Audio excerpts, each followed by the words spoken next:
Welcome back, everybody.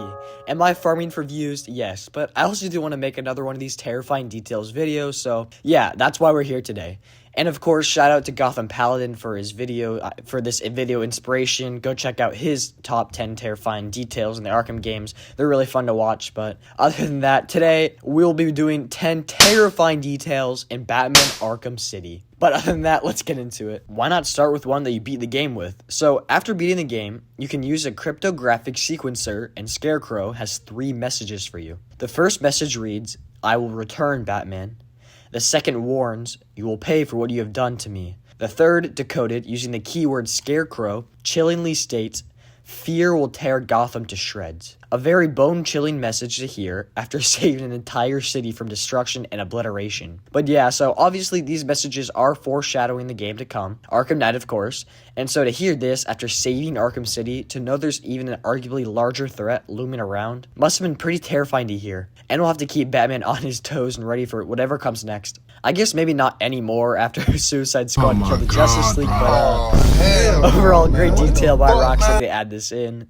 It sets up the cap of Arkham trilogy, of course, Arkham Knight. And there are a few Easter eggs involving Scarecrow City that we will be talking about later on in this video, so make sure to stay tuned to that. And Rocksteady does a great job setting up their games. Of course, we see this all the time. Even in Asylum, they did that with the Warden's Room blueprints, which I mentioned in one of my other Arkham Details videos, if you would like to go check that out. But overall, a really cool one to hear, and a lot of Scarecrow details in this game are foreshadowing for Arkham Knight, which is awesome because, of course, as we all know, he's the main villain in that. Anyways, let's move on.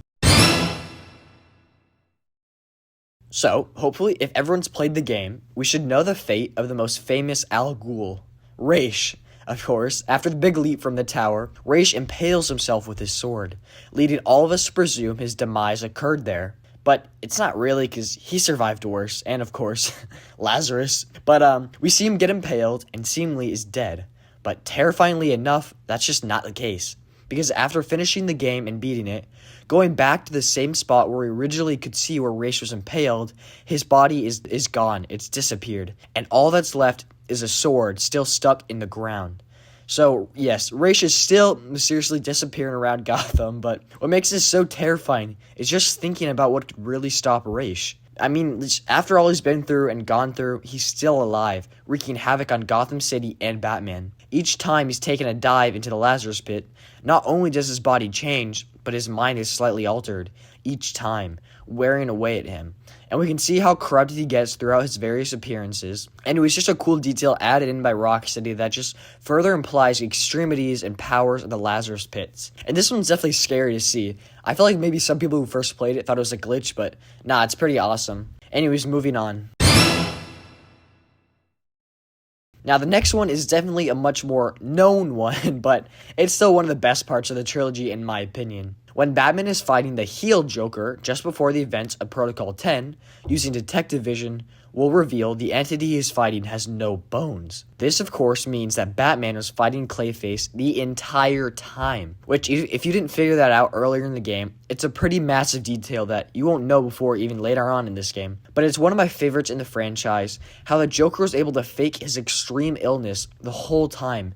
And even smarter, use Clayface to do it. I mean, how much did he pay Basil to do this? But seriously, this terrifying detail, knowing that throughout all the conversations, fights, and everything you've been through the whole game, has been a fake Joker the entire time. And even more dramatically, it shows the greatness of Basil Karlo as an actor, the greatest role of his career. What's funny is that when I played City for the first time, and that scene came up where Joker and Clayface were staring at each other in the mirror, well, I guess not really a mirror, just at each other, I was so confused. And of course, I was cleared up. But really, one of the most emotional and I think best parts of the entire game, or even franchise, I absolutely loved it. And it just kind of shows Joker's tactical intelligence that we don't see often through maybe a cloudier joke sense of whatever. We don't see Joker a lot of times using his tactical knowledge very pronounced in the games, but it's always there under a few layers. Anyways, moving on.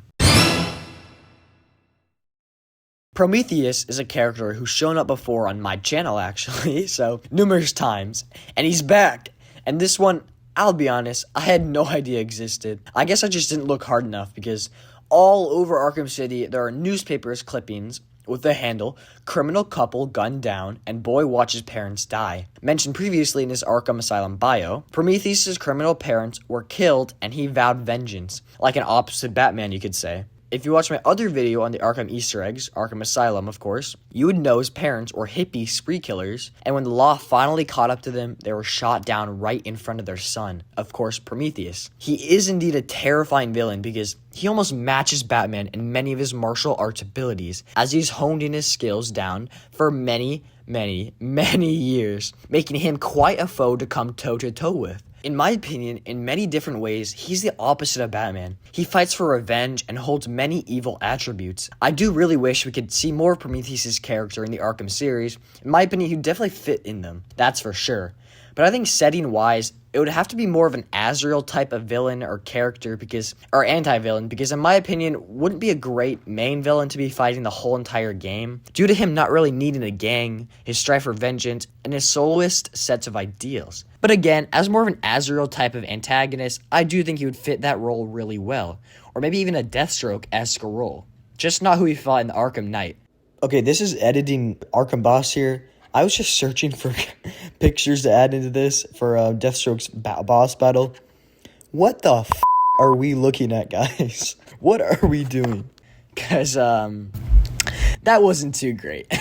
The tank scenes and the tank missions and objectives, and they just weren't really great, and they definitely didn't fit Deathstroke as a character. But overall, Prometheus is an awesome character, and I think he should definitely show up more in the Arkham games. Hopefully there are more after Suicide Squad, which I presume there will be. But anyways, let's move on.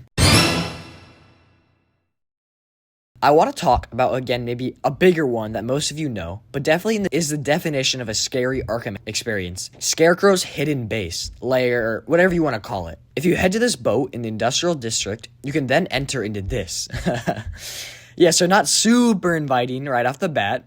Get it? Bat. Whatever. But as you're put into first-person mode, you walk down the cockroach-infested hallway, and if you zoom in on this poor prisoner, he awakens, screams, and what I presume is he dies. But what's even more interesting is a small paper on the wall that says Falcone. If you don't know, Falcone is a notorious crime lord in Gotham, and he seemed to have made some deals with Scarecrow, but I didn't know Crane was balling like that, damn. But in all seriousness, this is a great detail that, again, sets up Arkham Knight so much better.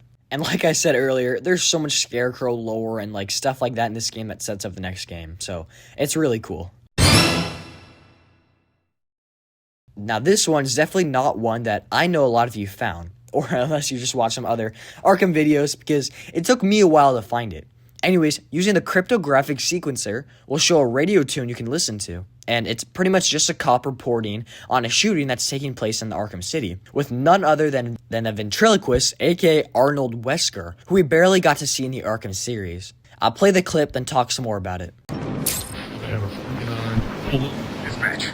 Wesker is taken a hostage and is proceeding to shoot at other officers. So welcome back, and what I presumed happened, and I know a lot of you other people think this too, this would be the night Arnold Wesker dies, and scary to think why he was in the city shooting up a place that night. Was he provoked by somebody or someone, which is where he met his demise? Anyways, let me know down below. It also might just be he wanted to get into some cash left in Arkham City, because now it's been taken over. But what's also cool about Arnold Wesker dying, well, that's not what I meant.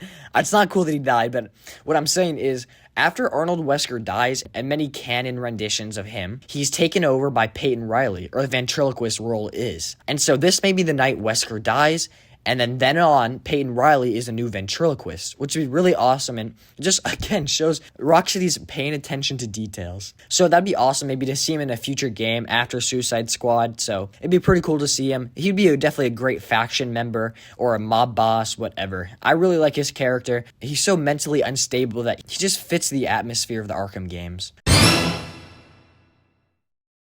Croc does indeed make an appearance in City, but this one, definitely not the one most find their first playthrough, because it's a pretty random moment. So, pretty much, you have to do a random backtrack and it's pretty hard to find. Besides the literal sewer you're in, it's kind of obvious he's there. But yeah, random. So if you go here, you'll come across a small hole in the bars and see a button that's able to be hit by your remote-controlled Batarang. But doing so causes a jump scare by Croc and a pretty cool conversation to come from. In my opinion, it's great to see Croc in City. He definitely fits the vibe of Arkham City, especially with him now on the loose. Yeah, which alone is terrifying enough. But this jump scare definitely got me a bit the first time, but nothing compared to the Man-Bat scare. That one was spooky.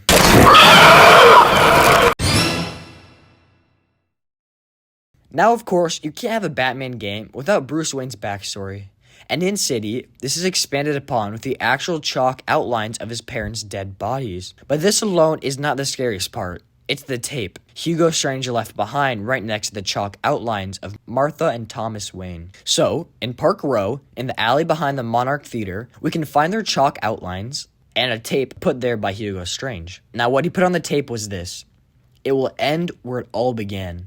Chilling to think about, and even more chilling for Bruce to hear. Hugo knows how to get inside Bruce's mind and how to tick him off. He went to the extremes of putting a haunting message right next to his dead parents' final resting place. A small yet terrifying detail added to the game. How does it feel, Wayne, to stand on the very stones that ran with your parents' blood? Do you feel sad, full of rage?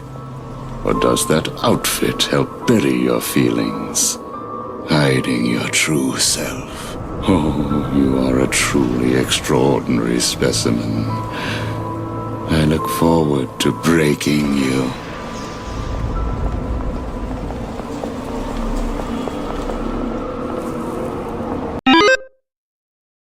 Now, this one may not be as scary to you guys as it is to me, but what if I told you that you could mutilate Batman to the point of it breaking numerous ethical laws and standards? Oh man. Yes, you can indeed make Batman's head blow up like a balloon and become really big. So yeah, that is terrifying. And it's my video, so I can add this. But anyways, you can do this evil and terrifying trick by bringing out the cryptographic sequencer and rotate the right thumbstick to the right and the left thumbstick to the left while holding the bumpers and triggers to give Batman and everyone in the game a big head. This to me is a pretty hilarious detail added by Rocksteady that to me almost feels too easy to do on accident. Like, imagine you're just playing Arkham City and you're at a really emotional moment. Like, let's say you find out Clayface has been playing Joker the whole time and you're spamming buttons, and suddenly Batman's head turns into a blimp.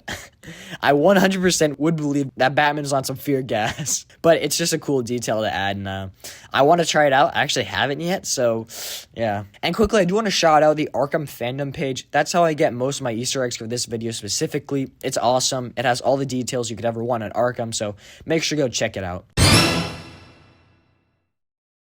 Anyways, lastly, during Protocol 10, certain thugs can be found on the rooftops that have a bizarre outfit on, resembling the Scarecrow's color scheme, complete with a scarecrow mask and a black scarecrow face painted on the back. Many people have come to believe this to be a glitch, though in reality, it probably is indeed a glitch. I would like to think that it just adds more and more lore to the already numerous amounts of Scarecrow foreshadowing for the next game, of course being Arkham Knight. There's just so many already that, like, I wouldn't be surprised at all if it was intended for the game. But you just never know. It's a cool detail, a really cool detail actually, to think Scarecrow's already this far into his plans. Wait, what? Are you telling this game, canon-wise, is only 9 months apart from Knight? Well, never mind, I guess. Scarecrow would not be that far in his big plans. Only 9 months away? This actually further supports my thinking of these thugs being canon, well. But anyways, let me know your guys' thoughts down below on any of these details I've listed today. City's got an amazing atmosphere, and Rocksteady did a great job at it, with tons of other Easter eggs and details. I love Rocksteady and what they did with these games, but Suicide Squad, you could definitely see some of the Rocksteady's classic things, like the map was awesome, it was really cool, really detailed, there's some cool Easter eggs. Rocksteady did do some pretty good jobs, but what they're funneled down to do for Suicide Squad just wasn't great. But other than that, let me know your guys' thoughts down below if I missed anything really cool. But other than that, thank you for watching. Please go and check out my other terrifying details if you would like. Anyway, stay safe and goodbye.